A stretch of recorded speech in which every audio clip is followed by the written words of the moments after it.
Assalamualaikum. Halo guys.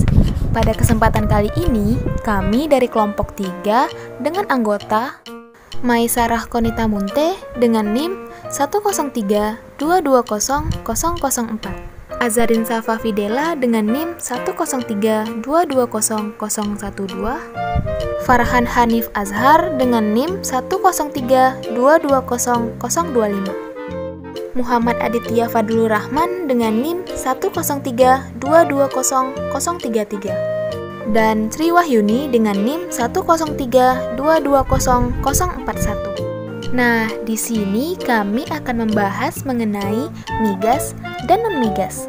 Apa sih perbedaannya? Penasaran kan? Ayo kita simak videonya. Jadi, kali ini saya akan menjelaskan tentang pengertian migas dan barang tambang non-migas.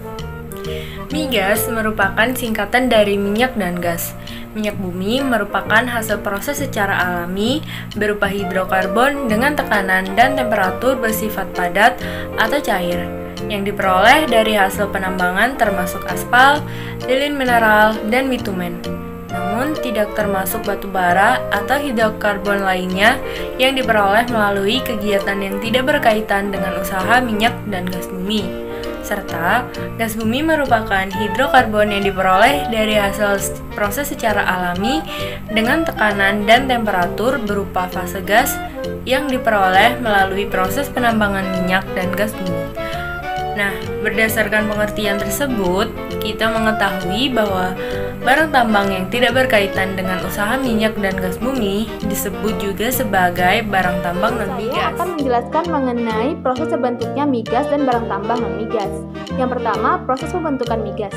Migas merupakan energi yang tak terbarukan. Artinya, ketersediaan energi migas terbatas. Apabila dikonsumsi secara terus-menerus, maka suatu saat akan habis. Hal ini disebabkan oleh proses pembentukan migas secara alami memerlukan waktu jutaan tahun. Dalam proses pembentukan migas, terdapat 3 faktor utama, yaitu source rock atau batuan asal, migrasi hidrokarbon dari source rock ke batuan reservoir atau permeable rock, dan terjebak di impermeable rock. Selain itu, terdapat faktor pendukung pembentukan migas, yaitu jasa trenik yang mati dan terkubur di dasar laut selama jutaan tahun dan membentuk batuan sedimen. Hal ini terjadi secara kontinu sehingga membentuk lapisan-lapisan endapan. Dengan jangka waktu yang lama, tekanan, dan temperatur yang tinggi, maka jasa trenik tersebut akan terdestilasi menjadi minyak dan gas bumi. Selanjutnya, proses pembentukan barang tambang non-migas. Sama halnya seperti pembentukan migas, proses pembentukan barang tambang non-migas juga memerlukan waktu yang sangat panjang, seperti pembentukan batu bara. Namun berbeda dari migas yang terbentuk dari jasa trenik, batu bara justru terbentuk dari tumbuhan-tumbuhan yang telah mati dan terkubur di dalam tanah dalam jangka waktu yang sangat panjang. Tumbuhan-tumbuhan tersebut tidak mengalami pembusukan, melainkan memfosil, kemudian membentuk sedimen organik. Melalui proses biokimia atau penggambutan dan geokimia atau pembatubaraan, akhirnya barang tambang seperti batu bara terbentuk dan juga dapat dimanfaatkan. Saya akan menjelaskan tentang kelebihan dari minyak bumi. Yang pertama, pengolahan dari minyak bumi dan gas alam sebenarnya dilakukan dengan beberapa cara yang sangat ringan dibandingkan dengan pengolahan yang dilakukan untuk sumber daya lain. Juga memiliki pengaruh besar untuk kehidupan manusia. Yang kedua, minyak bumi sebenarnya sangat mudah dalam proses pendistribusian, sehingga sumber pengolahan dari pusat pengolahan dilakukan dengan pipa yang kemudian ditanamkan dalam pusat pengolahan yang khusus, agar berbeda dengan sistem pengolahan dari sumber daya yang lain. Yang ketiga, minyak bumi sebenarnya memiliki manfaat dalam pembangunan pembangkit tenaga listrik, karena memiliki sistem penyaluran bahan bakar yang cukup ringan dan cukup cepat serta dalam proses yang mudah.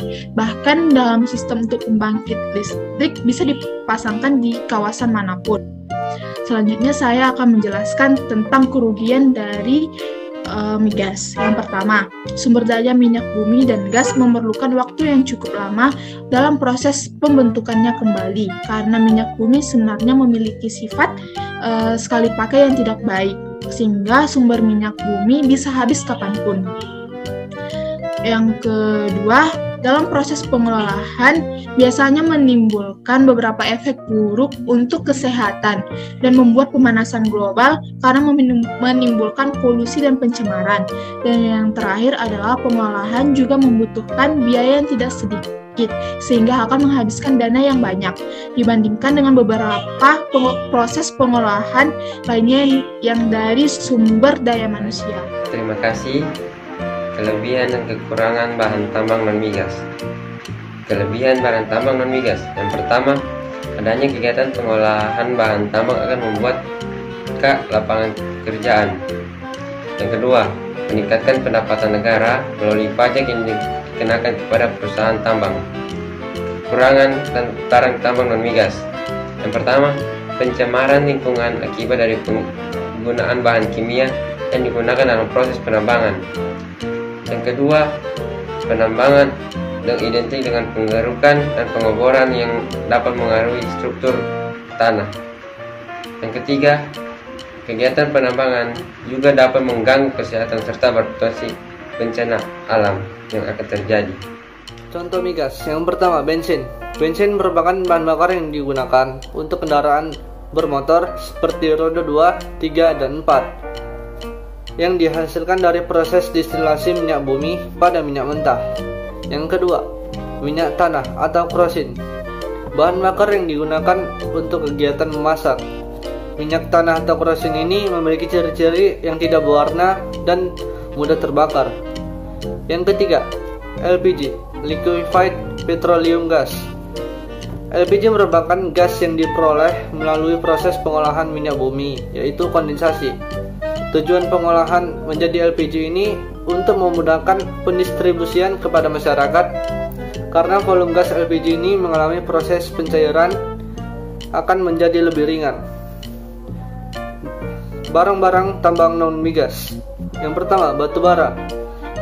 Batu bara merupakan bahan bakar fosil yang digunakan sebagai bahan bakar industri dan rumah tangga dan terbentuk dari tumbuhan mati yang tertimbun selama jutaan tahun. Yang kedua, timah. Timah merupakan biji-biji timah yang tersimpan di dalam bumi dan diperoleh melalui kegiatan penambangan. Timah dapat digunakan sebagai bahan baku pembuatan kaleng, cenderamata, serta senjata dan pelindung kabel listrik serta pipa air minum. Juga dapat digunakan sebagai pembungkus rokok atau pembungkus coklat hingga campuran seng. Yang ketiga, biji aluminium atau bauksit. Bauksit digunakan sebagai bahan dasar dalam pembuatan aluminium. Aluminium bersifat ringan dan tidak mudah berkarat, serta sebagai bahan bakar perkakas rumah tangga dan pesawat terbang. Nah, itu dia video penjelasannya. Gimana? Menarik kan? Semoga bermanfaat. Thanks for watching. Jangan lupa like, share, comment, dan subscribe. Bye-bye.